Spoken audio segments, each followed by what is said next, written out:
По данным Международного исследования общественной безопасности в Кыргызской республике, в 2015 году каждая шестая кыргызстанка, вступившая в брак, была похищена. Девушки не ищут помощи ни в милиции, ни иногда даже у родителей.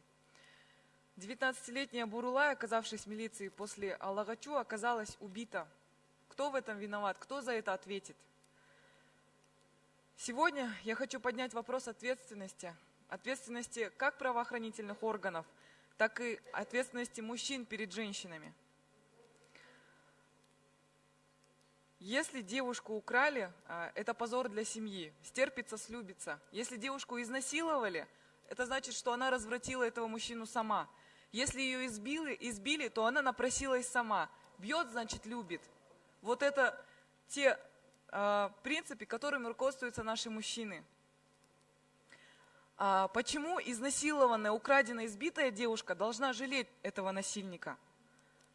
Почему она должна думать о его будущем, чтобы он не попал в тюрьму, чтобы его не посадили, не сковеркали ему судьбу? А о чем думает мужчина в момент совершения данного преступления? О чем думает мужчина? Разве он думает об исковерканном будущем этой девушки? Об исковерканной психологии этой девушки? О чем думает мужчина в момент насилия? Когда мужчины перестанут проявлять свою мужскую солидарность в вопросах насилия над женщинами и детьми? Когда перестанут пренебрегать чувствами женщин? Это ведь наша национальная проблема, если честно говорить. Ведь мужчины на самом деле не считают должным даже поднимать этот вопрос в стенах парламента. И никому не важно то, что украли девушку и убили ее прямо в здании милиции. Когда человек обращается за помощью, жаждет получить ее, боится, и еще и оказывается убитым, что это за беспредел происходит?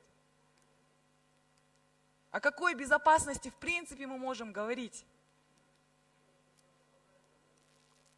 Я считаю, что это не только халатность, это общая национальная проблема, безответственность мужчин.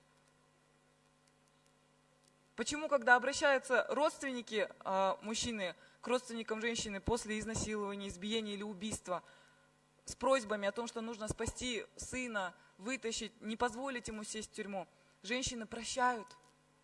Они прощают своих насильников, семьи прощают родителей, семьи прощают человека, который убил их ребенка. Человека отпускают, и он забывает о своей ответственности. Когда это прекратится?